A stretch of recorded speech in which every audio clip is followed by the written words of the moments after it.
안녕하십니까. 2021년 6월 20일 최병무 임팩트 시작하겠습니다. 윤석열 전 검찰총장의 대변인이죠. 2명 중에 1명인데 이동훈 대변인이 오늘 사퇴를 했다고 합니다. 그게 뭐냐면 일신상의 이유로 직을 내려놓는다. 이렇게 이제 기자들과의 그 메시지 단톡방이 있죠. 거기에서 얘기를 했다는 것인데 열흘 만입니다. 선임된 지. 열흘 만에 손들어버린 겁니다.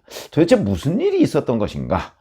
그래서 사실 연합뉴스하고 아마 통화를 한 모양인데 윤 전 총장과 이야기해서 거취를 결정했다. 이렇게 얘기를 했고요. 그래서 이제 아마 질문이 윤 전 총장과 안 맞는 부분이 있었나? 그랬더니 해석하시기 바란다. 이렇게 얘기를 했다는 겁니다. 그럼 이제 가장 최근에 안 맞는 부분이 뭐였나?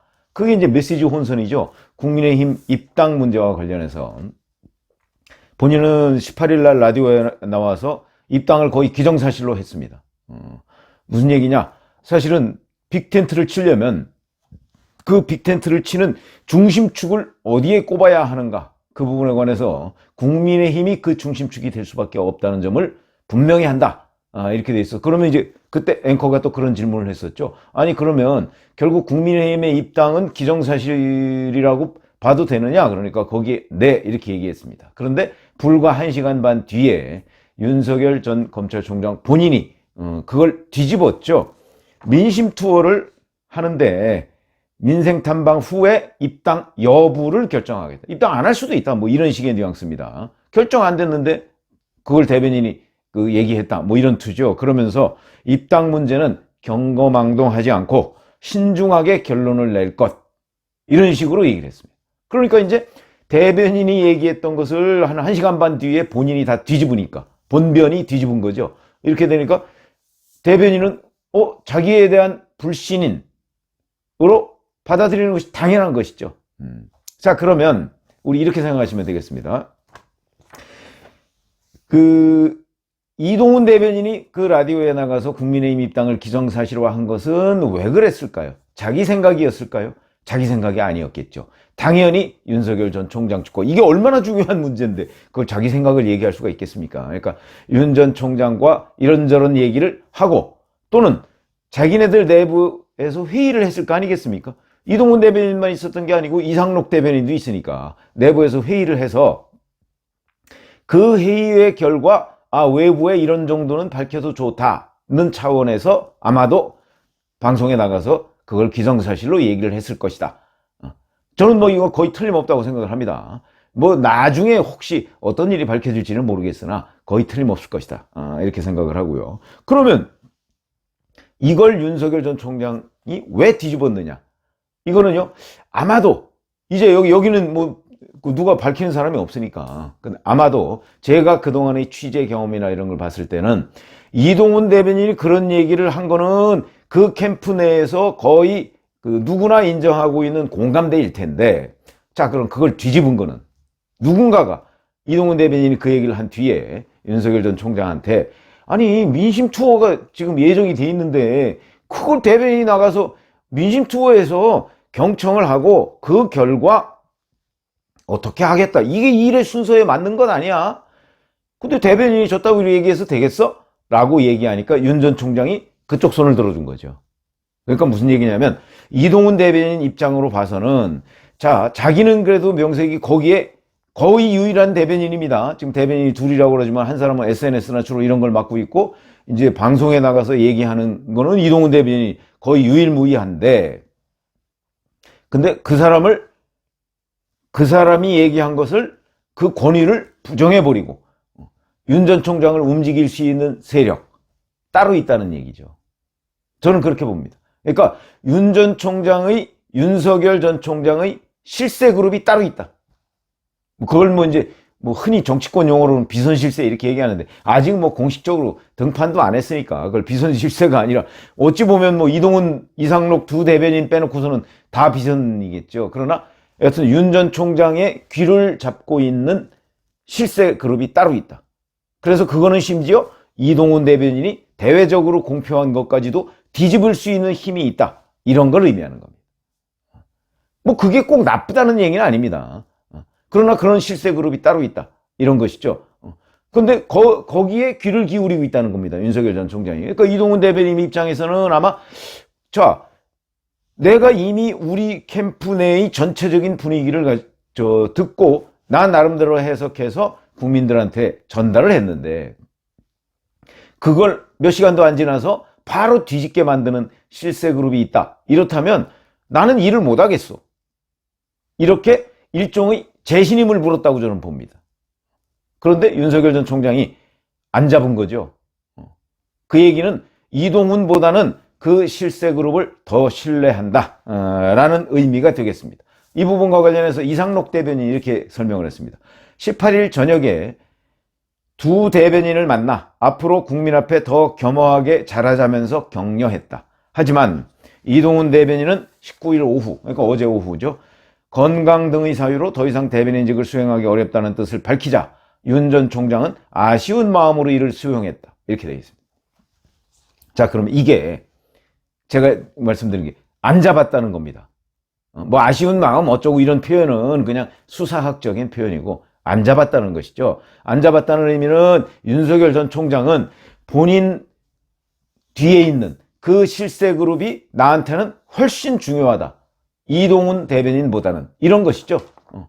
그러니까 이동훈 대변인은 아마 재신임을 묻겠다는 투로 사표를 아마 제출했으면 반려할 것을 기대했을 수도 있을 것입니다. 근데 받아버렸지 않습니까? 이렇게 되면 결국은 윤석열 전 총장 캠프 내에서 자기들끼리의 무슨 권력 다툼이 있겠구나. 이런 걸 우리가 능히 짐작할 수가 있는 겁니다. 이거는요, 저희처럼 정치부 기자를 오래 해본 사람들은 그 주변에서 지금 어떤 일이 벌어지고 있는 것인가 하는 부분에 관해서 짐작이 됩니다. 이미 윤석열 전 총장은 대선 주자로서 입지를 확고히 하고 있기 때문에 만약에 윤석열 전 총장이 대통령이 됐을 경우에 여러 가지 논공행상 뭐 이런 것도 지금 그 주변에 있는 사람들은 염두에 두고 있을 거거든요. 그게 바로 문제라는 거죠. 그러니까 이 사람들은 우리가 흔히 뭐 연불보다 잿밥에 더 관심이 많다 뭐 이런 얘기를 하고 있지 않습니까? 권력자 주변에는 늘 그런 사람들이 있습니다. 그렇기 때문에 지금 윤석열 전 총장 주변은 이미 권력화돼 있을 것이다. 그래서 일부 가까운 측근들이 윤 전 총장을 쫙 감싸고 그러면서 다른 사람들의 접근을 막는 그런 일이 지금 벌어지고 있는 것 아닌가.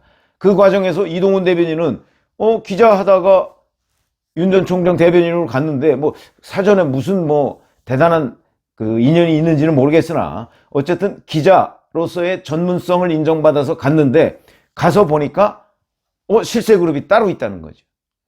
늘 그렇습니다. 이 권력자는. 지금도 예를 들어서 이재명 경기도지사의 경우에도 이재명 경기도지사와 과거 고락을 같이 했던 실세 그룹이 있을 겁니다.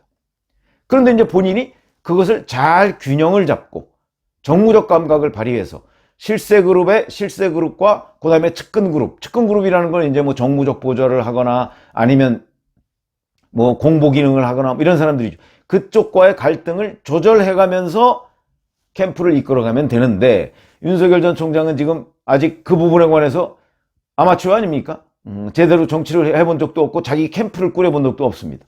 그러다 보니까 자기와의 오랜 친분 관계에 있는 아마 그 실세 그룹이라는 사람, 그 사람들은 결국 윤 전 총장이 귀를 열고 맨날 듣고 있는 사람들일 겁니다. 뭐 그 사람들이 정치적 전문가인지는 제가 확인할 길이 없지만 그러니까 그 사람 쪽들한테 귀를 열고 있으면 결국 신진 측근 그룹이라고 하는 사람들은 일종의 도구로서의 기능밖에 할 수가 없는 거죠. 이러다 보니까 결국 사퇴를 하게 되고 이렇게 혼선이 생기고 그 혼선에 책임을 지고 사퇴할 수밖에 없는 상황이 됐을 것이다. 이렇게 봅니다. 자, 그러면 윤 전 총장이 이제 이 부분, 이건 뭐 제가 윤석열 전 총장의 첫 위기 얘기를 했었는데 그 위기가 너무 조기에 지금 현실화됐습니다. 그래서 이런 문제들을 보면 윤 전 총장이 여러 가지, 그렇지 않아도 뭐 아침에도 제가 윤석열 엑스파일 얘기를 했습니다만은 이런 문제를 비롯해서 캠프 내, 그 다음에 국민의힘 내부, 그 다음에 당 외부, 민주당 쪽 여권, 여기에서까지 무슨 삼각파도를 맞고 있는 것 아닌가 이런 생각이 듭니다. 그래서 제가 한 차례 말씀을 드린 적이 있지만 역시 빨리 정무적 보좌 기능을 강화하는 팀을 만들지 않으면 그대로 흔들릴 가능성이 굉장히 높다 하는 점에서 본다면 공보보다 더 중요한 게 정무적 기능 강화입니다. 이 정무적 기능 강화를 본인이 아무래도 뭐 정치권에 있어 본 적이 없지 않습니까? 그래서 과거에도 제가 왜 윤석열의 정치 리스크라는 걸 한번 유튜브를 해드린 적이 있는데, 그게 무슨 얘기냐면 법조 엘리트들은 흔히 정치권을 우습게 봅니다.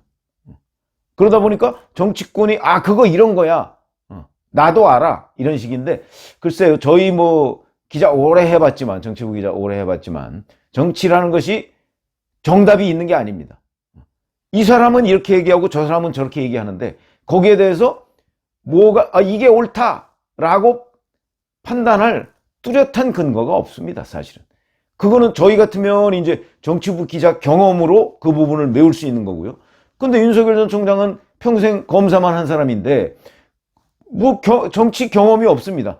그냥 기껏해야 아마 신문 방송 정도 보고서 본인의 그 법조인적인 시각으로 이해하는 게 전부일 것이다.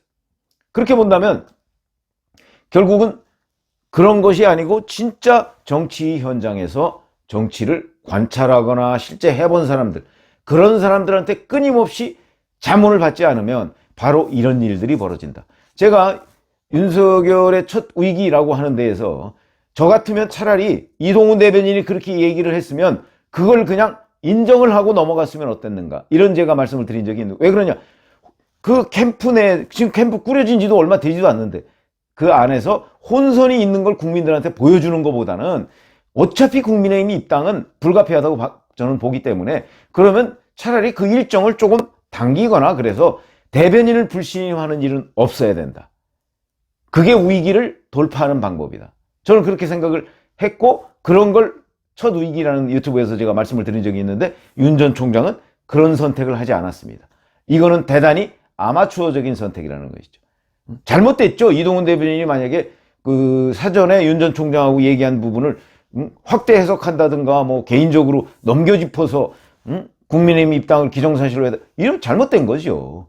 그러나 그렇다고 해서 이걸로 인해서 문책을 하고 뭐 대변인 사표를 받고 이러면서 그 내부에 아직 본격적으로 뜨지도 않은 캠프 내의 혼선을 국민들한테 고스란히 드러낸다? 이거는 훨씬 더 큰 마이너스다, 정무적으로 보면. 그래서 제가 지금도 말씀드리는데, 이 위기 뭐 돌파할 수 있는 건 이제 앞으로 뭐 민심 투어도 하고 뭐 여러 가지 이제 방법이 있을 수 있습니다. 그러나 당장 공보 이상록 대변인 혼자 가지고 안 될 거 아니겠습니까? 누구 하나 빨리 더 해야 되고, 그 사람이라고 해서 이 실세그룹과의 그 내부 갈등이 있는 것으로 보이는데 그걸 제대로 윤석열 전 총장이 정리하지 못하면 그 사람도 오래 못 붙어 있습니다.